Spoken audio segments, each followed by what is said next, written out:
heading down to my final class ever. Last day with a student here. Well, I still got assignments, but yeah. So today I thought I would just film a little video because I know I was like scouring the internet when I was deciding whether to do law, and I would have loved a video like this. So I'm gonna make a video and I hope the person scouring the internet finds it. So I've just asked ChatGPT for some like common questions that year 12s will have, and I'm also going to be speaking to like my past self as well, the questions I had. So some of the questions we've come up with, or ChatGPT's come up with. First things first, I'm going to talk about a bit why I chose to do law.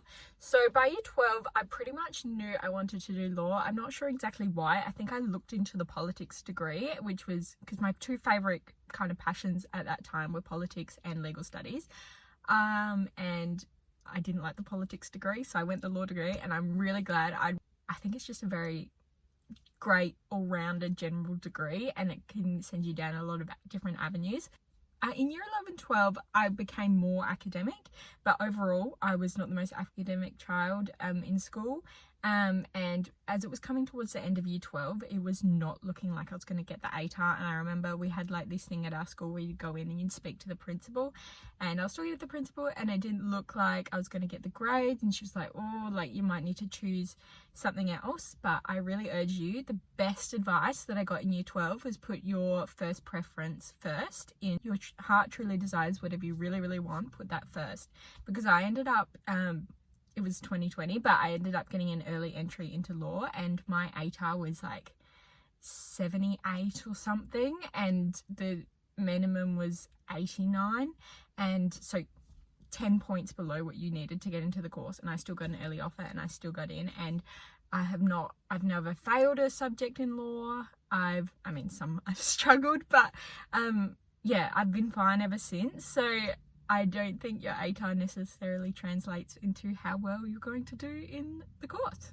Another thing I recommend doing before you decide to choose where you go is look at the university's, not reputation, but kind of, like not in terms of prestige or anything, but I had two universities I was choosing between, and one university was known more for being a bit more hands-on and a bit more practical, where the other was really heavily theory based, and I ended up going the more practical school, and I don't regret that at all. So something like that would be the reputation I'd be looking to consider.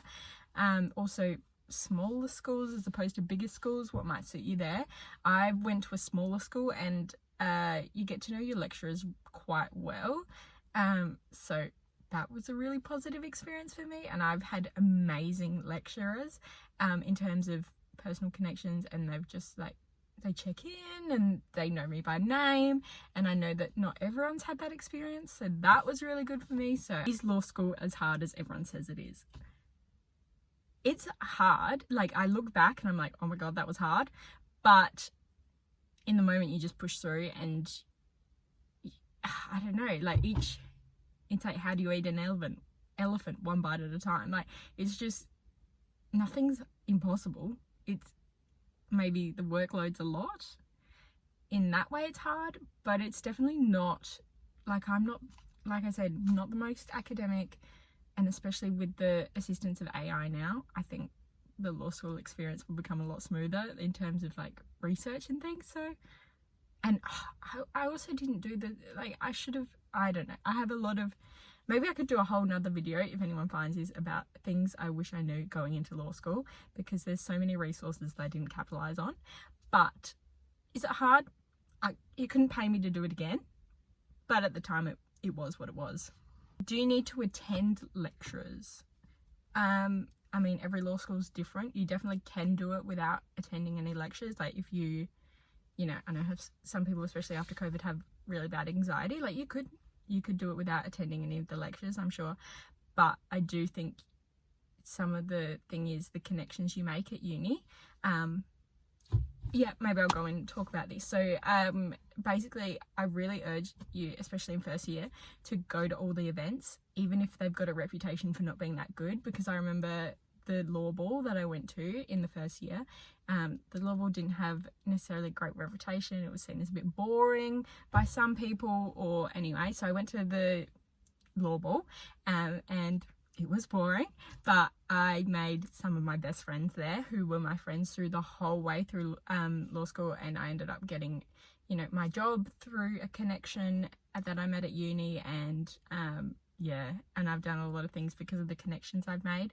And law especially, I don't know if it's the same everywhere, but it's a very connections based, and it's not what you know, it's who you know kind of industry. But that being said, don't let it put you off, because it's not like I had lawyers in my family or anything, but the connections you make yourself, I find, are a lot stronger than any connection you could get through parents or through, you know, I don't think, maybe initially people who have, you know, family connections will be better off, but I do definitely think the connections you make yourself will get you so much further. Also, if you're looking for a job, just tell all your friends. That's how I got my job. Just tell everyone and make sure you're in the front of everyone's mind, and that's the best way to get opportunities and jobs, I think. But yeah,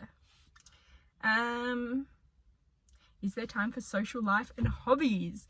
Oh, so I put in a lot of hours in terms of time spent studying. I definitely think not all those hours that I put in were productive. Like, there was definitely a lot of zoning out, watching YouTube in the background kind of thing, so I probably wasn't the most productive with my time, and I don't think I'd do, if I was to do it again, I'd do it probably a bit differently.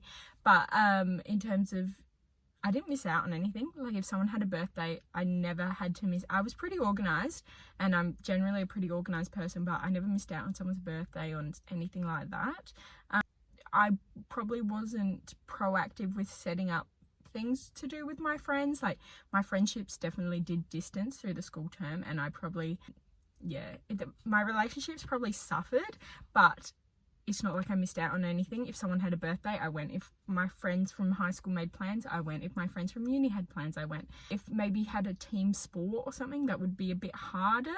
Yeah, maybe if you had a commitment like that. But then I had a part-time job, and I never had to miss that for uni. So if you're organised, I think you can have a pretty good social life. Like, maybe not an intense social life, like a really socialite person, you go out every weekend, maybe not. But if you're one of those people that goes out, you know, a few times a month, I don't know. I never missed a birthday, I never missed a dinner, I never missed anything like that because of uni. So I think you can have some balance. So is it possible to work part-time while studying? I did.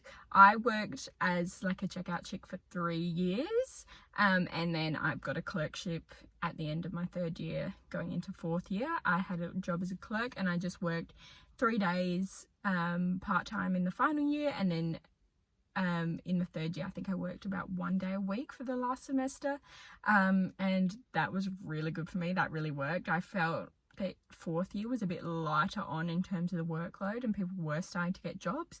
I don't think I necessarily did it the best way possible. I think I had great circumstances, and my work was very responsive, and they didn't overload me with work or anything. But in maybe an ideal world, I would do the first 2 years of something just like barista or something like that, completely unconnected to law. Then in probably the end of my 2nd year, start of the 3rd year, I'd start looking for like receptionist jobs or something to get your foot in the door, or starting to do clerkships probably a bit earlier on, and just start testing things out, see what you like. Yeah, and then by the 4th year, starting to look to transition into those clerk paralegal roles. But that's an ideal world. I mean, what you got to take what you can get, really. In terms of subject and the reading load, I think they've made it pretty manageable. I managed to get through law school without buying one textbook. I did do all my readings online. I think very quickly you become attuned to what you need to be reading and what you don't. There is a lot of reading set. In terms of the reading you actually do, it's manageable. It's a few hours, but manageable. I don't think I spent more than 4 hours a week skimming through the readings, depending. Like, some teachers definitely based a lot of the content off the readings, and of course do it then, or if the assignments were based off the readings, then absolutely. Or sometimes I do the readings and I wouldn't do the lectures. It's very topic based, and I would assess it topic by topic. I hated reading at the start, but now I enjoy it. I read for fun now, so that's new and different for me. Is it hard to find a job after graduating? I was quite lucky because if you get your foot in the door earlier at a firm that'll keep in a graduate role, that's quite good. So it just depends on your circumstances. If you have no experience, I think it's going to be hard to get a job, even if you have really good grades. And I think sometimes even the people that got really good grades, instead of getting the experience, even if they did all the resume things or part of all the boards and things, I think they still are facing a lot of competition now looking for jobs. My friends who did go out and get the experience, which was most of my friend group, we all have kind of walked into graduate roles. So, I mean, it's going to be different in every city, I'm sure. And sometimes it's just the right time, right place at the right time. Is there anything I would do differently going into law school? So yes, the thing I would do differently now is early on I would get more acquainted with all the resources that are available to me, and all the programs that I can use. So I'm sure now, or very soon, there'll be much better programs in terms of stuff that will come out with AI. I'll try and put a little graphic on the screen, but basically those two really great resources that I wish I'd known going into law school. So one is Halsbury's Law, and it literally takes you through step by step, and it has little cases, and it just makes everything really simple. So that's a really great resource if you have access to LexisNexis. The other resource that I really wish I knew about is NoteUp on Ausly. So when you are looking up legislation on Ausly, there's a little button in the corner called NoteUp, and it'll just give you all the cases that discuss that specific section of the legislation. So that's really helpful to know.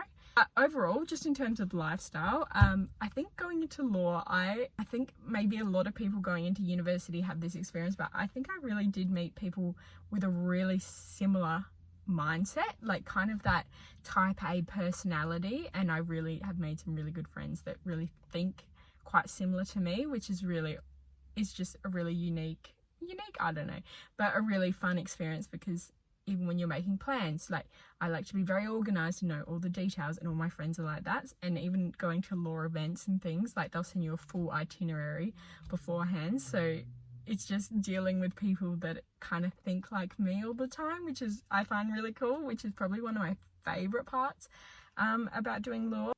Another tip that I have for first year me would be, I mean, I think I did this already, but I'd start doing it a bit earlier. So keep up with just current events and things, like what's in the news, what cases are going through, because that's going to fill up a lot of your conversations, and people are going to refer back to that even in years to come. So just, keep on top of like the latest judgments in the media that everyone's heard of. It's not that hard, just a quick Google. Let me know if anyone finds this video helpful at all. Please comment below, because I'm assuming no one's going to find this video. So if someone does, please comment below.